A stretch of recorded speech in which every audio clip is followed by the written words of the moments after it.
ಆತ್ಮೀಯ H16 news ಅರ್ಥಾತ್ ಹೇ ಸೀತಾರಾಮಗೆ ಸ್ವಾಗತ. ನಾನು ನಿಮ್ಮ MI ಅಥವಾ ಮಲ್ಲಪ್ಪ ಜ್ಯೋತ್ ಅವರ ಆತ್ಮೀಯರೇ. ನಮ್ಮ ಪ್ರಿಯಾಂಕಾ ಖರ್ಗೆ ಅವರ ನೋಂದಣಿ ಪ್ರಶ್ನೆ ದೊಡ್ಡದಾಗಿ ದಿನ ಬೆಳಿತಾನೆ ನಡೆದ. ಆದರೆ ಇಲ್ಲಿವರೆಗೆ RSSನಿಂದ ಸಮರ್ಪಕವಾದ ಉತ್ತರ ಸಿಕ್ಕಿಲ್ಲ. ಈ ನಡುವೆ ಒಂದಿಷ್ಟು ನಮ್ಮ ರಮೇಶ್ ಜಿಗಜಿಣಗಿ ಅವರು ವಿಜಯಪುರದ ಸಂಸದರು ಅವರು ಯಾಕೋ ಏನೋ ಸ್ವಲ್ಪ ಕಾಳಜಿ ಮೇಲೆ ಇರ್ಬೇಕು ಮೋಸ್ಟ್ಲಿ ಖರ್ಗೆ ಅವ್ರ ಮೇಲೆ. ಯಾಕಿರಿ ನನಗೈತೆ ಮೇಬಲ್ ತೋದ್ರಿ ಸಮಸ್ಯೆಯನ್ನು ಏನು ಅವಶ್ಯದ ಅನ್ನುವಂಥ ಮಾತು ಹೇಳುವಂಥದ್ದು. ಅದೇ ಕಾಲಕ್ಕೆ ಅವ್ರು ಎದುರು ಹಾಕೊಂಡವರು ಯಾರು ಯಶಸ್ವಿ ಆಗಿಲ್ಲ ಅನ್ನುವಂಗೆ ಮಾತಾಡಿದ್ದು. ಅದರ ನಂತರದಲ್ಲೇ ಅವ್ರಿಗೆ ಬೇಕಾದಂಥವ್ರು ಯಾರೋ ಆಡಿಯೋ ಮೂಲಕ ಅಂದರೆ ಫೋನ್ ಮೂಲಕ ನೀವು ಯಾಕೆ ಹಂಗೆ ಡಿಸ್ಕರೇಜ್ ಮಾಡಿದಿರಿ, ನೀವು ಒಬ್ಬ ದಲಿತ ಸಮುದಾಯದವರಾಗಿ RSS ವಿಷಯ ದಲಿತ ಮನುಷ್ಯನಿಗೆ ಏಕೆ ಬೇಕು ಎಂದು ಗೃಹ ಸಚಿವ ಪ್ರಿಯಾಂಕಾ ಖರ್ಗೆ ಅವರಿಗೆ ಏಕೆ ಹೇಳಿದಿರಿ ಅಂತ ಪ್ರಶ್ನೆ ಮಾಡ್ತಾರೆ. ಇದು ಆಡಿಯೋ ಮೂಲಕ ಫೋನ್ ಮೂಲಕ ಮಾತಾಡಿದ್ದು ಕೇಳಿದ್ದು. ಅದಕ್ಕೆ ಜಿಗಜಿಣಗಿ ಅವರು ಉತ್ತರ ಕೊಟ್ಟಿದ್ದನು. ಜೋರ್ದಾರ್ ಚರ್ಚೆ ನಡೀತಾ ಇದೆ. RSSನವರು ತುಂಬ ಡೇಂಜರ್ ಡ್ಯಾಶ್ ಮಕ್ಕಳು ಅಂತ ಹೇಳಿದ್ದು. ಅದಕ್ಕೆ ಮತ್ತೆ ಪ್ರತಿಕ್ರಿಯೆ ಕೊಟ್ಟಿದ್ದಾರೆ ಪತ್ರಿಕೆಗಳಿಗೆ ನಮ್ಮ ರಮೇಶ್ ಜಿಗಜಿಣಗಿಯವರು. ನಾನೇನು ಎಂಬುದು RSSನವರಿಗೆ ಗೊತ್ತು. ನನ್ನ ಮತ್ತು RSS ನಡುವೆ ಹುಳಿ ಹಿಂಡಲು ಕೆಲವರು ವಿಫಲ ಯತ್ನ ನಡೆಸಿದ್ದಾರೆ. ಇದರಿಂದ ಯಾವುದೇ ಪ್ರಯೋಜನವಾಗದು. ನಾನು RSS ಅಥವಾ ಗೃಹ ಸಚಿವ ಪ್ರಿಯಾಂಕಾ ಖರ್ಗೆ ಅವರನ್ನಾಗಲಿ ನಿಂದಿಸಿಲ್ಲ. ನನಗೆ ಫೋನ್ ಕರೆ ಮಾಡಿದ್ದ ವ್ಯಕ್ತಿಯ ಜೊತೆ ಮಾತನಾಡುವಾಗ ಆತನಿಗೆ ಬುದ್ಧಿವಾದ ಹೇಳಿದ್ದೇನೆ ಅಷ್ಟೇ ಅಂಥೇಳಿ ತಾವು ಹೇಳಿದ ಹೇಳಿಕೆಗೆ ಒಂದು ಸ್ಪಷ್ಟೀಕರಣ ಕೊಟ್ಟಿದ್ದಾರೆ. ಆದರೆ ಇದು ಇವತ್ತು ದೊಡ್ಡ ಚರ್ಚೆ ನಡೀತಾ ಇದೆ ರಾಜ್ಯದ ತುಂಬ. RSSಗೆ ನಿಂದಿಸಿದ್ದು, ಅದೇ ಕಾಲಕ್ಕೆ ಖರ್ಗೆ ಅವ್ರ ಬಗ್ಗೆ ಕಳ್ಕಳಿಂದ ಹೇಳಿದ್ದು. ಎರಡು ಮಾತುಗಳು ಇಲ್ಲಿ ಕ್ಲಿಯರ್ ಆಗ್ತಾ ಇದ್ದಾವೆ. ಅನ್ನಗಂತ ಯಾಕೆ ಬೇಕಪ್ಪ ಚರ್ಚೆ, ಏನು ಮಾಡೋದು, ನೀವು ಒಬ್ಬ ಏನು ಮಾಡಲಿಕ್ಕೆ ಸಾಧ್ಯದ ಅನ್ನುವಂಥದ್ದು. ಆದ್ರೆ ಒಂದು ಆತ್ಮೀಯತೆ ಪ್ರೀತಿದ ನಮ್ಮ ಸಮುದಾಯದ ಮನುಷ್ಯ ಅನಗತ್ಯ ಮೈ ಮೇಲೆ ಸಮಸ್ಯೆ ಎಳೆದುಕೊಳ್ತಾ ಇದ್ದಾನೂ ಕಳಕಳಿದ. ಅದೇ ಕಾಲಕ್ಕೆ ಆವೇಶದಲ್ಲಿ ನಮ್ಮ ಉತ್ತರ ಕರ್ನಾಟಕದಲ್ಲಿ ವಿಶೇಷ ಸ್ವಲ್ಪ ಭಾಷೆಯಲ್ಲೇ ಸ್ವತಂತ್ರವಾದ ಮೀಡಿಯಾಗೆ ಬೇಕಾಗಿರುವುದು ಸ್ವತಂತ್ರ ಧ್ವನಿ. ಆ ಸ್ವತಂತ್ರ ಧ್ವನಿ ಉಳಿಸಲು ನೀವು ಮಾಡಬೇಕಾದದ್ದು ಇಷ್ಟೇ. ಅದೇನಪ್ಪಾ ಅಂತಂತಂದ್ರೆ ನಿಮ್ಮ ಕೈಲಾದಷ್ಟು ಸಹಾಯ ಈ ಚಾನಲ್ಗೆ ಮಾಡಿ ಹಾಗೂ ನಿಮ್ಮ ಧ್ವನಿಯನ್ನು ಕಾಪಾಡಿಕೊಳ್ಳಿ. ಏನಪ್ಪಾ ಅಂತಂದ್ರೆ ನಿಂದನೆಯ ಪದಗಳ ಪ್ರಯೋಗ ಆಗ್ತಾ ಇರ್ತಾವ. ಅದು ನಿಂದಿಸಬೇಕಂತಲ್ಲ, ಆ ಭಾಷೆ ಶೈಲಿನ ಹಂಗಲ್ಲ. ಉತ್ತರ ಕರ್ನಾಟಕದ ಸಹಜ ಮಾತಾಡ್ತಾರೆ, ಏನಪ್ಪ ಏನಿದೆಯಾ ಡ್ಯಾಶ್ ಇವು ಅವ್ರಿಗೆ ಏನೂ ಅನಿಸೋದಿಲ್ಲ. ಅನ್ನಿಸ್ಕೊಳ್ಳೋರ್ಗೆ ಏನು ಅನಿಸೋದಿಲ್ಲ, ಅಂದವ್ರಿಗೆ ಏನು ಅನಿಸೋದಿಲ್ಲ. ಯಾಕಂತಂದ್ರೆ ನಮ್ಮ ಭಾಷೆ ಸೊಗಡ ಹಂಗದ. ಹಂಗೇನೋ ಒಂದಿಷ್ಟು ಸ್ಲಿಪ್ ಅಪ್ ಟಂಗ್ ಅನ್ಬೋದು ನಾವು. ಇದಕ್ಕೆ ಮತ್ತೇನಿದಕ್ಕೆ ಹೆಚ್ಚೇನಿಲ್ಲ. ಆದ್ರೆ ಇತಿಹಾಸವನ್ನು ಗಮನಿಸಿದಾಗ RSS ಅನ್ರಿ ಅಥವಾ ಒಂದು ಸಂಘ ಪರಿವಾರದವ್ರನ್ರಿ ಅಥವಾ ಹಿಂದುತ್ವದವ್ರನ್ರಿ ಒಂದಿಷ್ಟು ತಮ್ಮ ಎದುರಾಳಿಗಳನ್ನು ಸುಲಭವಾಗಿ ತೆಗೆದುಕೊಳ್ಳೋದಿಲ್ಲ ಅವರು. ಅದು ಅನ್ನೋದು ಅಷ್ಟೇ ಸತ್ಯದ. ಎದುರಾಳಿಗೆ ಯಾರೂ ಇರಲಿ, ಅವ್ರನ್ನ ಒಂದು ದಂಡಿಗೆ ಹಚ್ಚೋ ತನಕ ಅವ್ರು ಬುದ್ಧಿವಂತರಿದ್ದಾರೆ ಆ ಸಂಘಟನೆಯಲ್ಲೇ. ವಿಶೇಷವಾಗಿ ದೇಶದ ಬುದ್ಧಿವಂತ ವರ್ಗ ಅದರಲ್ಲಿ ಭಾಳಷ್ಟಿದ್ದಾರೆ. ಅವರು ಇದ್ದಂಥವ್ರು ತಮ್ಮ ಅಸ್ತಿತ್ವಕ್ಕೆ ಪೆಟ್ಟು ಬರುವ ಸಂದರ್ಭದಲ್ಲೇ ತಾವು ಒಂದಾಗಿ ಅದಕ್ಕೇನು ಮಾಡಬೇಕು ಅನ್ನೋ ಔಷಧಿನ ಹುಡುಕ್ತಾರೆ. ಆ ಮೂಲಕ ಅವ್ರಿಗೆ ಏನಪ್ಪ ಅಂದ್ರೆ ಒಂದು ರೀತಿಯಿಂದ ಆ ಫೀಲ್ಡ್ ಹಿಂದೆ ಸರಿಯುವಂಥದ್ದು. ಅಥವಾ ಕೆಲವೊಮ್ಮೆ ಅವ್ರು ಹೇಳಿದ್ರೆ ಮಣ್ಣು ಮಾಡ್ತಾರೆ, ಮತ್ತೇನು ಅಂತಾರೆ. ಅವು ಆದಂಥ ಸಾಧ್ಯತೆಗಳು ಇಲ್ಲ ಅಂತೇಳಿ ಭಾಳ ಜನ ಮಾತಾಡಕ್ಕೆ ಗೊತ್ತಾ ಇದ್ದಾರೆ.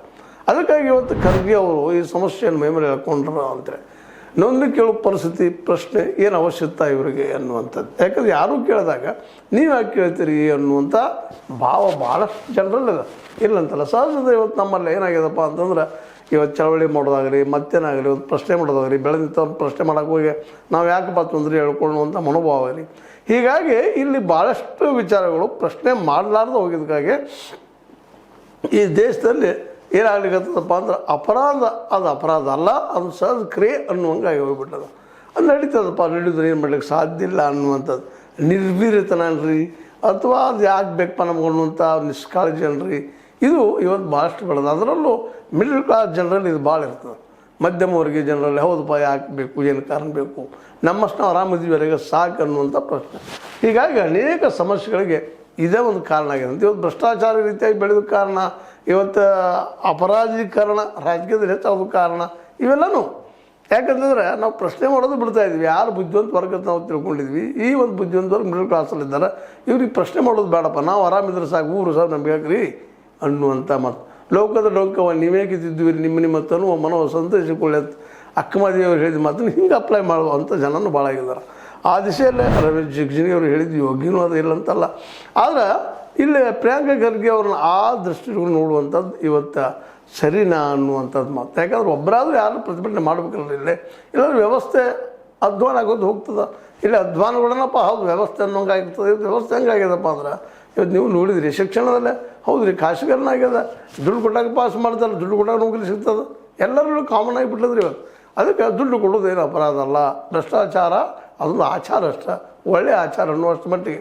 ಹೀಗಾಗಿ ಸರ್ಕಾರಗಳಾಗಿರ್ಬೋದು ಮತ್ತಿನಾಗಿರ್ಬೋದು ಇವ್ರು ನೋಡಿರಿ ಪಾರ್ಟಿಗಳು ಪಾರ್ಟಿ ಫಂಡ್ ತೊಗೋತಾರೆ. ಆ ಪಾರ್ಟಿ ಫಂಡ್ ಎಲ್ಲಿದು ಬಂತು ಏನು ಯಾರ ದುಡ್ಡನ್ನು ಹೊಡೆದದ್ದು ಹೆಂಗೆ ಕೊಡ್ಲಿಕ್ಕೆ ಸಾಧ್ಯ ಇದನ್ನು ವಿಚಾರ ಇಲ್ಲ. ಪಾರ್ಟಿ ಫಂಡ್ ಬಂತಲ್ರಿ ನಾವು ತೊಗೊಳ್ತೀವಿ, ಅದು ರೂಲ್ಸ್ ಅದು ನಮ್ಮದು, ತೊಗೊಳ್ತೀವಿ ಬದುಕಬೇಕಾದ್ರೆ ಅನಿವಾರ್ಯ ಅನ್ನುವಂಥ ವಾತಾವರಣ. ಈ ಎಲ್ಲ ನೆಲೆಗಟ್ಟಿನಲ್ಲಿ ಈ ಒಂದು ಜಿಗಜಿಣಗಿ ಅವರ ಮಾತುಗಳನ್ನು ನಾವು ಅಭ್ಯಾಸ ಮಾಡಬೇಕಾಗ್ತದೆ. ಜೊತೆಗೆ ಪ್ರಿಯಾಂಕಾ ಖರ್ಗೆ ಅವ್ರನ್ನ ಇಲ್ಲಿ ನಾವು ಒಂದು ಆದರ್ಶ ನೆಲೆಗಟ್ಟಿನಲ್ಲಿ ಯೋಚನೆ ಮಾಡಬೇಕಾಗಿದೆ. ಯಾಕಂದ್ರೆ ಅವರು ಇವತ್ತು RSS ಅನ್ನುವಂಥ ಪ್ರಬಲ ದೇಶದ ಸಂಘಟನೆಗೆ ಸವಾಲು ಹಾಕಿದ್ದಾರೆ. ಇವತ್ತು ಅವರು ಮೂಲಕ್ಕೆ ಕೈ ಹಾಕಿಬಿಟ್ಟಿದ್ದಾರೆ, ಮೂಲಕ್ಕೆ ಹಿಡಿದುಬಿಟ್ಟಿದ್ದಾರೆ. ಹೇಳಪ್ಪ ಯಾರು ನೋಂದಣಿ ಯಾಕೆ ಮಾಡಿಸ್ಕೊಳ್ತಾ ಇಲ್ಲ, ನೀವು ಸಂವಿಧಾನದ ಹೆಚ್ಚಿನವ್ರೇನು ಅನ್ನುವಂಥ ಮಾತು ಇಲ್ಲಿವರೆಗೆ ಯಾರು ಕೇಳಿಲ್ಲ. ಮೇಲ್ಮೇಲೆ ಇವ್ರು ಕೇಳಿದ್ದಾರೆ.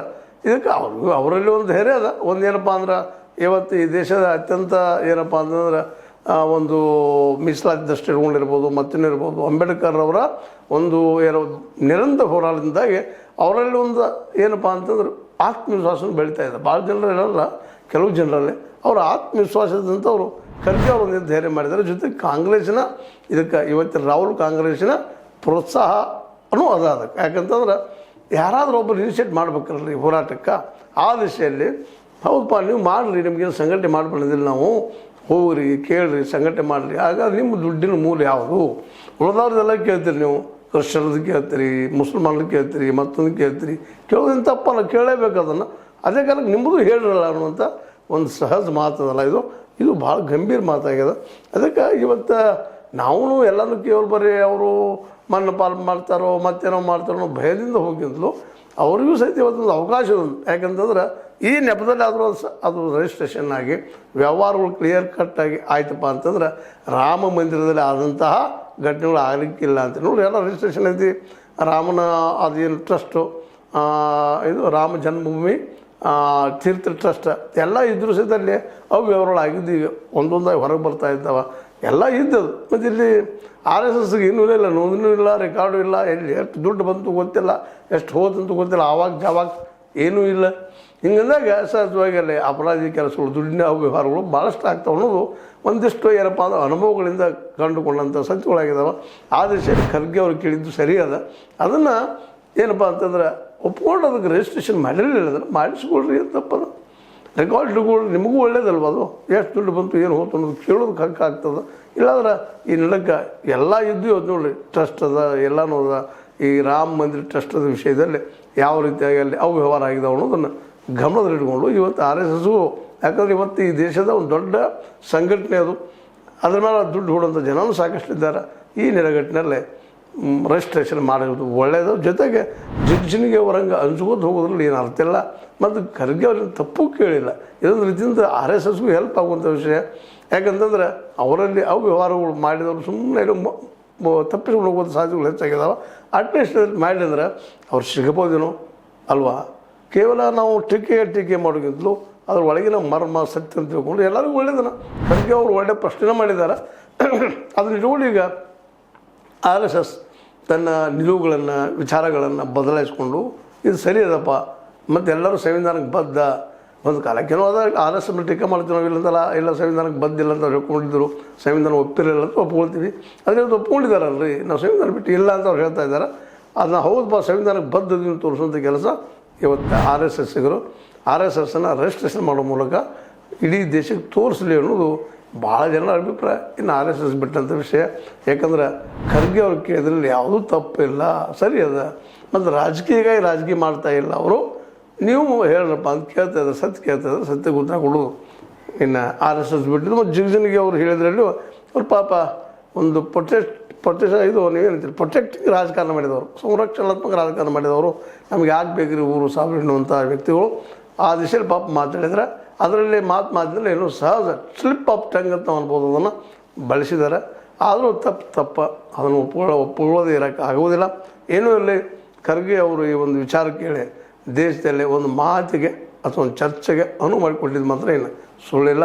ಅದಕ್ಕೆ RSS ಯಾವ ರೀತಿ ಸ್ಪಂದಿಸ್ತದ, ಉತ್ತರಿಸ್ತದ ಅನ್ನೋದು ಮುಂದಿನ ದಿನಗಳಲ್ಲಿ ಗೊತ್ತಾಗುವಂಥ ವಿಷಯ ಅಂತ ಹೇಳ್ತಾ, ಇದು ನಿಮ್ಗೆ ಲೈಕ್ ಆಗಿರ್ಬೋದು. ಲೈಕ್ ಮಾಡಿ ಶೇರ್ ಮಾಡಿ ಕಮೆಂಟ್ ಮಾಡಿ, ಜೊತೆಗೆ ಸಬ್ಸ್ಕ್ರೈಬ್ ಆಗೋದು S16 ನ್ಯೂಸ್ ಅರ್ಥ ತಿಳಿಸಿದ್ದಾರದು ಸತ್ಯದ ಕೈಗಳಲ್ಲಿ ವಂದನೆಗಳು.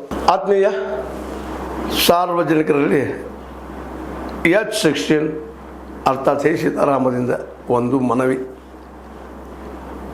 ಈ ಸಂಸ್ಥೆ ಭ್ರಷ್ಟಾಚಾರ, ಅನ್ಯಾಯ, ಅತ್ಯಾಚಾರಗಳಿಂದ ನೊಂದವರ ವೇದಿಕೆ. ಅನ್ಯಾಯಕೋರರ, ಭೂಗಳ್ಳರ, ನಶಾ ಸಾರಾಯಿ ಮಾಫಿಯಾಗಳ ವಿರುದ್ಧದ ಧ್ವನಿ.